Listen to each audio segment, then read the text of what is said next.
In May 1945, the German army ceased to exist. In less than 2 weeks, more than 3,000 generals and senior officers vanished from the military map. Some were captured, others committed suicide, and hundreds simply disappeared among the ruins of the Reich.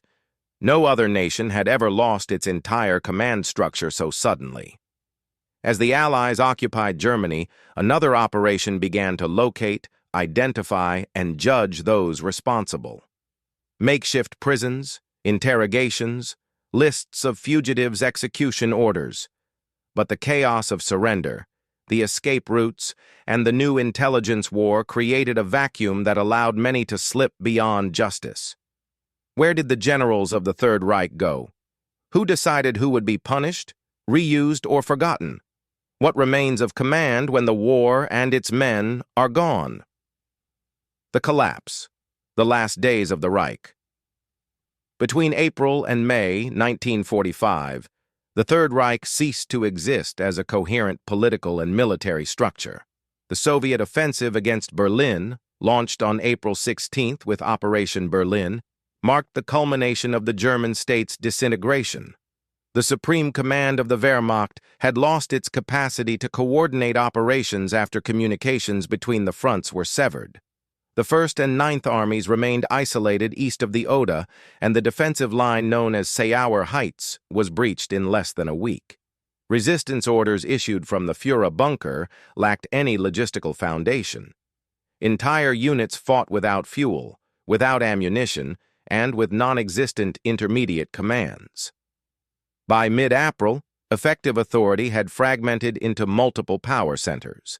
In the north, Field Marshal Ernst Busch attempted to reorganize remnants of Army Group North, while in the south, Ferdinand Schörner maintained iron discipline among forces of Army Group Center stationed in Czechoslovakia. In the west, the forces of Walter Model, cornered in the RER, surrendered between April 15th and 18th. Model committed suicide on the 21st to avoid capture. Meanwhile, Anglo-American troops crossed the Elbe and advanced toward the heart of the Reich. In Berlin, the command structure had been reduced to a closed circle around Adolf Hitler. Wilhelm Kittler and Alfred Jodl, the highest operational officials, continued issuing orders from headquarters in Plön, while General Hans Krebs coordinated communications with the bunker. April 20th, Hitler's 56th birthday, marked the regime's last ceremonial act, a brief review of a group of Hitler youth in the gardens of the Chancellery. From that date forward, resistance was purely symbolic. On April 22nd, Hitler acknowledged for the first time to his inner circle that the war was lost. During that day's military conference, a violent exchange erupted with his officers. Isef Goebbels, Wilhelm Burgdorf, and Martin Bormann witnessed the scene. Hitler announced his decision to remain in Berlin and die there. Hermann Göring from Baptist Garden interpreted that declaration as abdication and sent a telegram offering to assume leadership of the Reich, which led to his dismissal and arrest. Shortly afterward, Heinrich Himmler attempted to negotiate secretly with the Allies through Count Fala Bernardo in Sweden. By late April, the Soviet encirclement of Berlin closed completely. On April 30th, Hitler committed suicide alongside Eva Braun in the bunker. His body was incinerated in the gardens of the Chancellery. The following day, Admiral Karl Dönitz, designated as successor in a testament drafted by Hitler, assumed leadership of the state with provisional headquarters in Flensburg near the Danish border.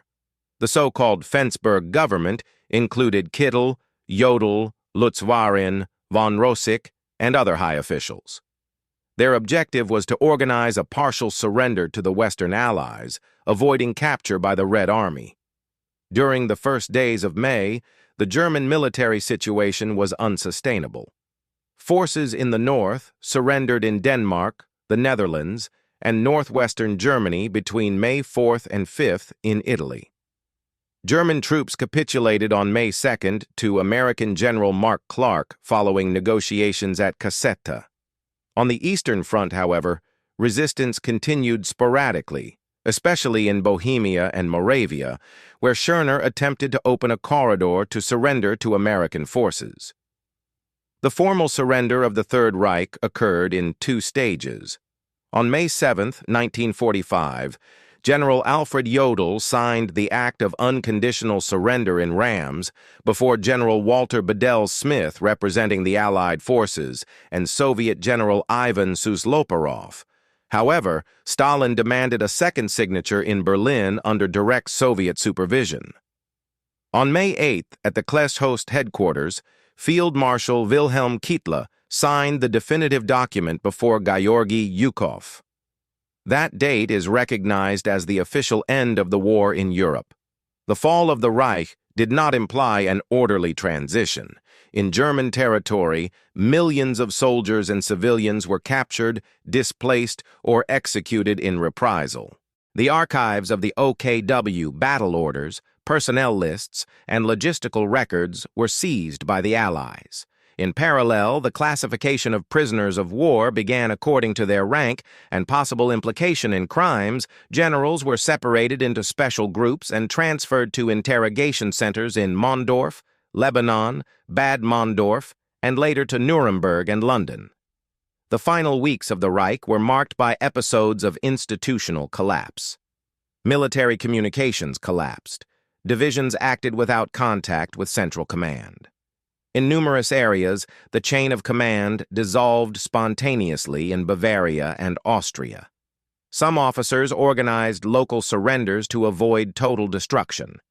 In Prague, the Czech resistance rose on May 5th, precipitating confrontations with German units still present. The city was liberated by the Red Army on May 9th, the same day Schörner abandoned his troops and fled by plane to Austria. Allied intelligence reports registered an approximate figure of 3.5 million German soldiers captured between May 8 and 15, 1945. Of these, nearly 2 million were taken prisoner by the Red Army, 1.3 million by American and British forces, and about 200,000 by French forces. Conditions varied. Prisoners captured by the Soviets were transferred to camps in Ukraine, Belarus, and Siberia. Many did not return until the mid-1950s. In the days following surrender, military operations were replaced by disarmament and registration tasks. Local commanders surrendered weapons, vehicles, and documents to Allied authorities in Berlin. The Soviets established their headquarters in Karlshöst and began the first interrogations of captured officers in Flensburg. Donut's provisional government functioned barely 3 weeks. On May 23rd, British forces arrested all its members, ending the last formal structure of the Third Reich. The collapse of the German military system was also reflected in the magnitude of casualties. According to calculations by the Supreme Command of the Wehrmacht, between January and May 1945, more than 1.2 million German soldiers died.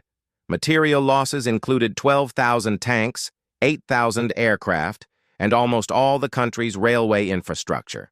The number of displaced civilians exceeded 10 million, especially in East Prussia and Silesia. Among the high command, disintegration had immediate consequences. Of the 127 generals active in April 1945, nearly 30 died in combat or committed suicide in the final days. Another 60 were captured by the Allies, and the rest disappeared or remained hidden for months. Some, like Walter Wenn, surrendered their troops to the Americans and organized the evacuation of tens of thousands of civilians. Others, like Schörner, were arrested later after attempting to hide. The breakdown of the military hierarchy coincided with the crumbling of the ideology that had sustained it. The structure of the personal oath of loyalty to Hitler established in 1934 became meaningless after his death, and with it dissolved the legal principle of absolute obedience.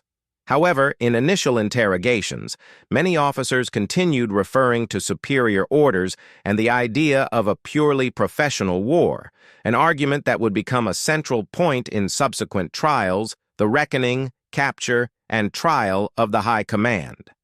After the unconditional surrender signed in Rem and ratified in Berlin, the German command system was officially dissolved.